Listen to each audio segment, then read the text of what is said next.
For many years, Aroids have been some of the most popular plants for either shade gardens or for indoor plants. And the reason for this is that a lot of these plants have evolved in darker, shadier environments that suits their use inside a house or in a nice heavily shaded area.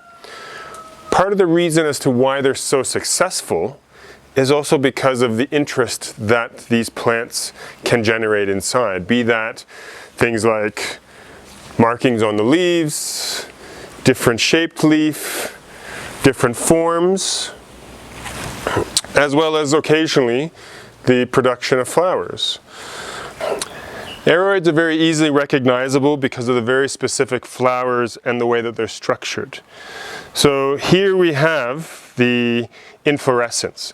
So each individual flower is actually really tiny and sits along somewhere on the spadix here, effectively. And then what we have is the spathe, this kind of almost leaf-like bract on this anthurium that provides a background sometimes in color, sometimes in other means for helping to assist in pollination. But each individual flowers are, as I say, very, very tiny, and they're spread out a section along the spadix, usually in bands. So either female flowers at the bottom, male flowers in the middle, or vice versa.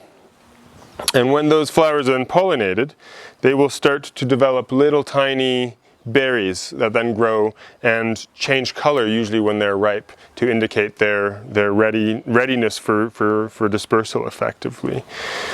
But all aroids have a variation of this structure here with the spadix and the spathe effectively.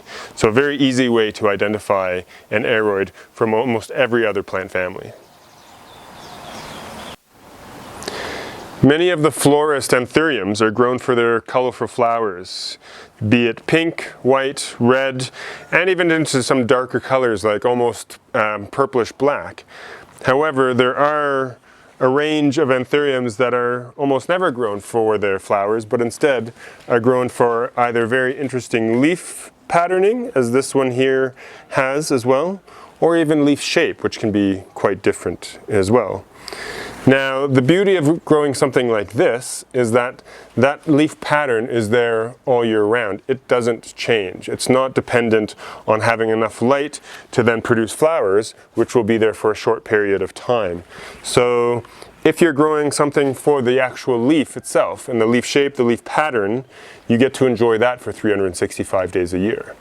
It's partly for that reason that some of the aglaonema species are some of the most beloved for that patterning and variation that the leaves can provide. And also the sizes, actually. This one here can grow quite large. So this one is about 1.5 foot or 2 feet tall and still growing, and provides this lovely contrast of silver down the center of the leaf with more kind of medium to dark green at the edge.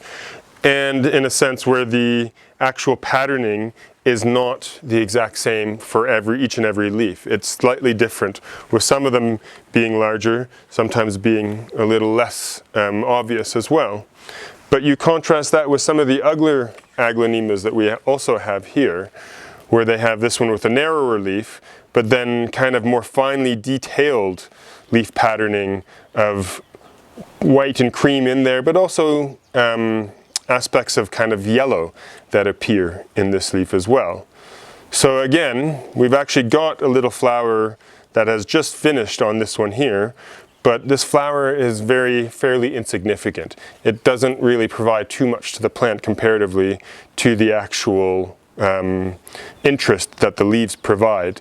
And in addition to the leaves, the petioles on this one are also quite bright. So they provide another contrast of color, being this kind of more whitish green to white versus the color on the actual leaves.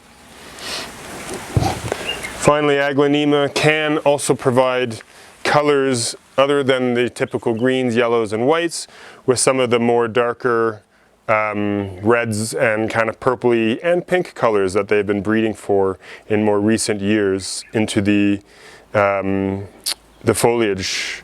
And some of them are quite stunning with very interesting color combinations. But generally, some of these that have this kind of more color pattern do require a little bit more brighter light comparatively to the more solid green or variegated green varieties that are out there. But provided you can provide that slightly higher light levels, and I don't mean full sun by any means, but you can give them slightly more light levels than the other type, the green leaf types, these will grow and be very happy for you, providing you, again, 365 days of color, but without having to rely on flowers.